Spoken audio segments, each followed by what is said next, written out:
Livin'Large. And what are we looking at here? How about a Hammock gear incubator bottom quilt? They custom made this a few inches wider since I often use a pad, and the one I started with was the small version. This is the long version. I'm about 5'11", but my feet can drop down off this pad. Kind of straightens my back out, just kind of tuck into this little box.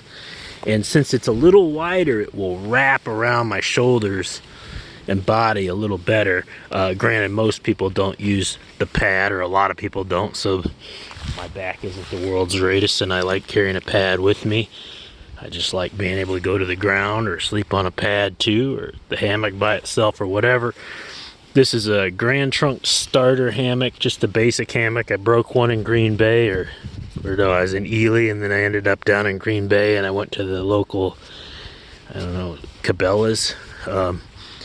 You know, I'm saying Green Bay because, I don't know, I thought this would match it. I could have got little slices of cheese on it or something, I suppose. But anyway, got my puffer jacket in there, a little pillow. I just kind of lashed it on here.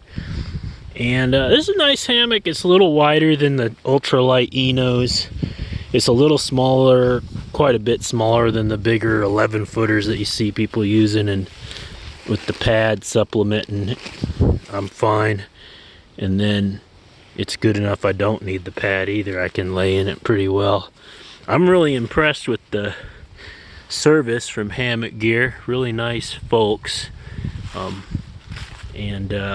Just a few different things that have happened over the last few years. They've been great service, and I think this is going to work really well with this. This is a 10 Fahrenheit.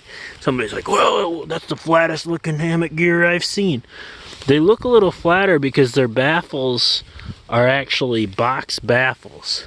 So when you see the different weights of things and everything and prices, I mean, isn't it logical you keep that box design so it's like the baffle's more like a square trapezoidal type of shape, to keep that insulation all blocked rather than those sewn channels right through. And that's pretty neat. There've been a few others where when I test them into really cold and they got those sewn and they're bulging out, you can actually feel right between them. But this one, well, we'll see this one.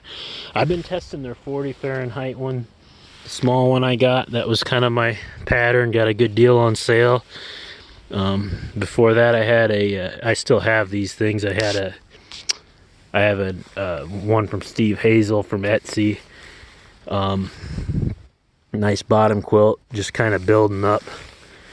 And these are nice. They have the little, I do utilize these, and in fact, now that I have the top one too, my